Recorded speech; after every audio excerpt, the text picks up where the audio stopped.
United States never fights anybody who can fight back. We're cowards. So, yeah, America's moral authority hasn't existed for decades with the policy of the United States over the last few decades, and that would be to completely destroy the Middle East. Donald Trump is owned by the very same interests that own the U.S. Congress, and the policies are to continue to destroy the Middle East. And aside from that, the United States never fights anybody who can fight back. We're cowards. We don't pick on people who can fight back. There is a very big misunderstanding amongst the people of the world who don't have psychopathic, sociopathic qualities. See, for those of us who have any level of humanity, we don't want war. But there's a big problem. Those who are in charge actually have a major incentive to have war. Now, the bankers who run the world, literally by having an infinite supply of money, while us dupes allow ourselves to pay interest, we are continuing to flirt with a third world war. It seemed that people in World War II realized, especially with Hiroshima and Nagasaki, that we could not do this a third time. But apparently we've been cast under another spell and seem to forget that we do have the capacity to destroy this planet.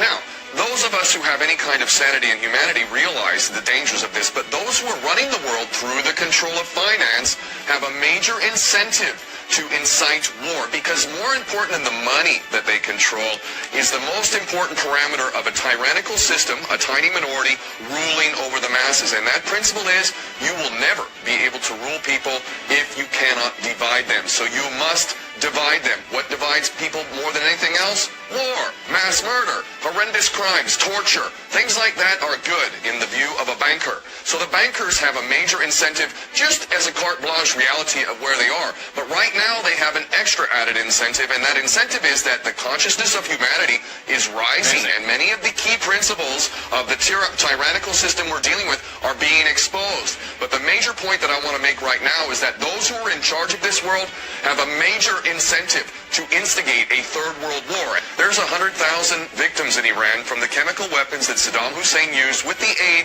of the CIA. This is a matter of public record. Let us remember how he was our favorite little attack dog in the Middle East, and that we had to attack Iran for having the audacity of getting rid of our puppet, the Shah. And the Iranians, all too ironically, while being told, the whole West being told that these are the evil people who want to exterminate the Jews and all this kind of nonsense, the Iranians had an amazing debate within their nation back in the 80s when they were being attacked by weapons of mass destruction from Saddam Hussein and chemical weapons, and there was a debate about whether they should even attack Basra and Baghdad with weapons of mass destruction. And you know what their answer was?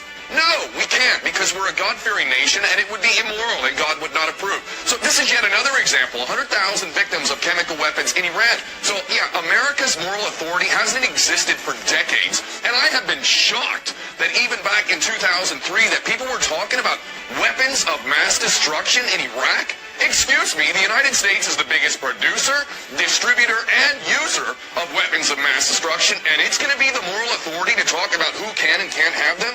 It was absurd then, it's even more absurd now. Make no mistake, those who are running this world right now have a major incentive for a third world war.